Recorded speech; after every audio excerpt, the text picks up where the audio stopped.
ouais, la végétation, on a l'impression Voilà. que l'hôtel est complètement fermé. Ah, c'est là l'entrée? Voilà, l'entrée elle est bouclée par la végétation. C'est ça. Ouais, donc on fait signe à rien, ils nous tournent le dos quand même. Ils nous tournent le dos, ils ont tout barricadé.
And no arms for Yemen. Yeah, Yemen's a big one. We are change. We are change. Yeah. All right. As I said yesterday, I wasn't expecting many protesters. These are just some of the yellow vest movement. Other people here. So obviously nothing significant. I mean, could have told you that a long time ago. Got some other media here. Well, of course I don't recognize them.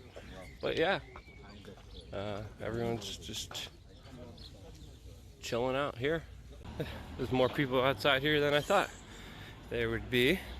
Police, of course, are barricading and not allowing anyone to get near the entrance now. But we'll see. In this location, which we were supposed to get access to, but they actually closed us off just inside there. And this is a second section that they did not let us in. We Are Change Rotterdam is here. It looks like there's some, again, they just closed off an entire section of the hotel. So, yeah, sorry, museum. I'm still tired.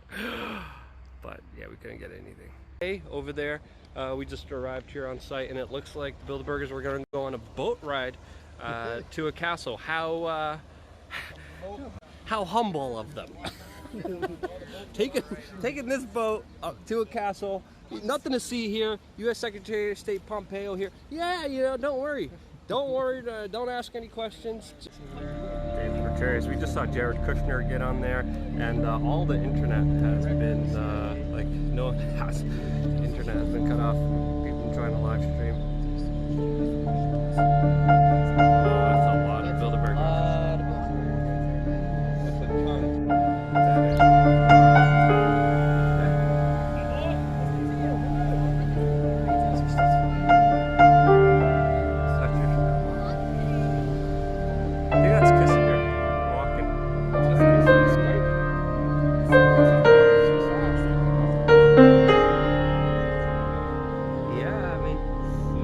Some new crazy stem cells or something.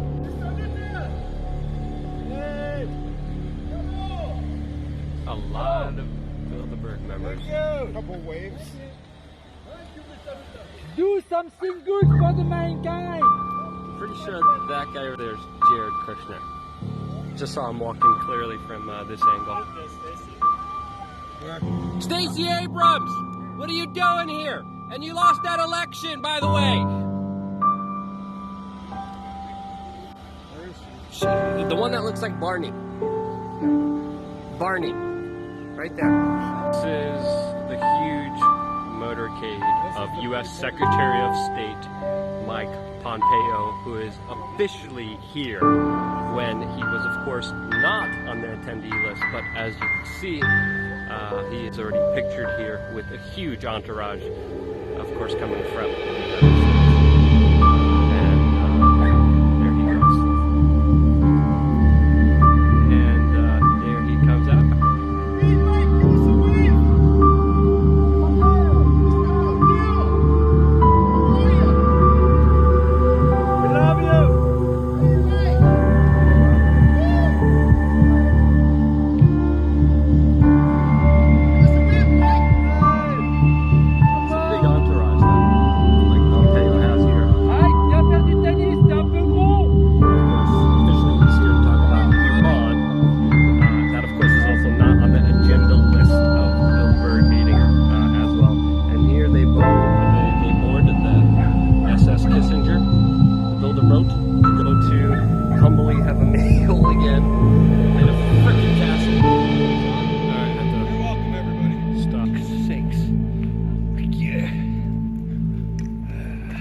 We made it to the castle, even though one officer freaked out and started getting all crazy and touchy with us and like pushy with us. And I was like, hey dude, your blood sugar must be through the roof. effectivement. eu la semaine dernière, du jeudi au dimanche, la réunion du Bilderberg qui a lieu une fois par année, qui avait lieu en Suisse, donc à Montreux.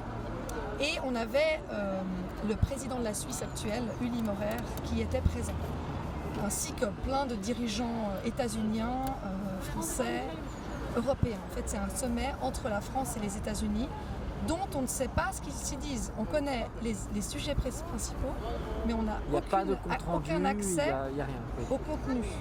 Et les médias sont interdits, sont poursuivis. D'ailleurs, si on voulait aller sur place, on vous harcelait 10 fois de suite, votre carte de presse, machin, vous n'avez rien à faire là, vous n'avez rien à faire là. C'est-à-dire qu'on se rend compte que, à cause du Bilderberg, les lois changent. Oui. Vous n'avez plus le droit de filmer sur le domaine public, vous n'avez plus... alors ils vous relâchent parce que de toute façon, ils n'ont rien à vous reprocher, mais il y a une forme d'harcèlement quand même. Il y a du harcèlement et c'est comme un État dans l'État avec une impunité qui lui est propre. Oui. Et quand on sait les personnages qui s'y trouvent, Mike Pompeo pour les États-Unis, donc notre président, le directeur de la banque du Crédit Suisse, André Kudelski, le directeur du groupe Roche. On a eu dans le passé Margaret Thatcher, Bill Clinton, Emmanuel Macron bien sûr, Édouard Philippe. Donc ils sont tous du même côté. Des décideurs donc néolibéraux c'est purs, pas un débat finalement. qui sont tous d'accord et qui prennent probablement peut-être des directives de l'idéologie qu'ils défendent. C'est peut-être même plus grave. Ils vont pas débattre pour émettre des idées, ils vont peut-être simplement chercher à mettre en place un plan. Quoi. Voilà, ils vont mettre en place. Ce sont des gens qui sont là pour mettre en place. Pour appliquer ce qui a été décidé en amont. Parce que c'est pas à ce moment-là, à mon avis, qui décide. Alors par qui, ça c'est la question. Voilà. Et puis il y a bien des doutes qu'un certain nombre de discussions, même pas forcément en plénière, sont très très importantes pour l'avenir du monde parce que à la suite de rendez-vous de ce type, il peut y avoir des guerres qui s'enclenchent. Oui. Il peut y avoir des choses, c'est pas des petites décisions mineures. Hein. On peut peut-être parler juste de 2-3 sujets qui interpellent, comme l'ordre stratégique stable, un ordre stratégique stable. Oui, les sujets sont très inquiétants. L'ordre mondial dont voilà. on parle, ils s'en cachent pas. Les dirigeants parlent depuis des décennies. Il y a une histoire de militarisation des médias sociaux aussi qui pose question.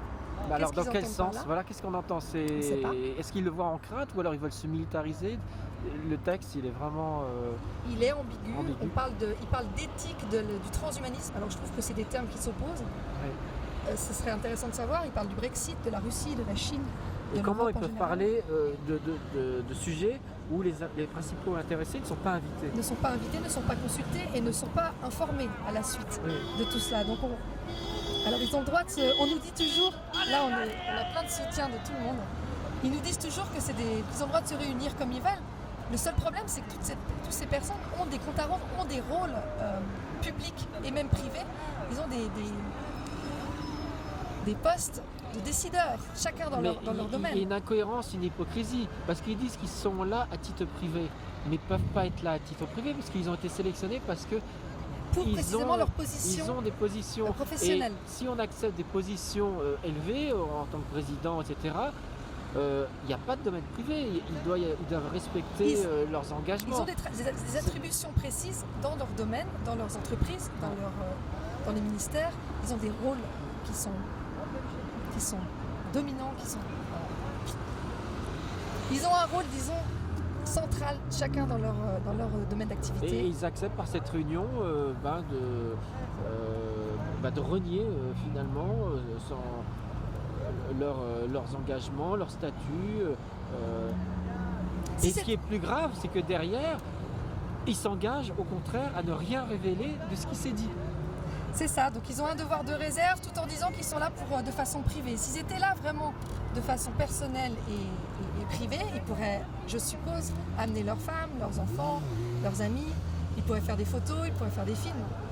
C'est complètement contradictoire de nous dire qu'ils sont là de façon détachée de leur rôle dans leur vie professionnelle. Et c'était très select, parce qu'il y a quand même quelques journalistes indépendants courageux qui les ont traqués.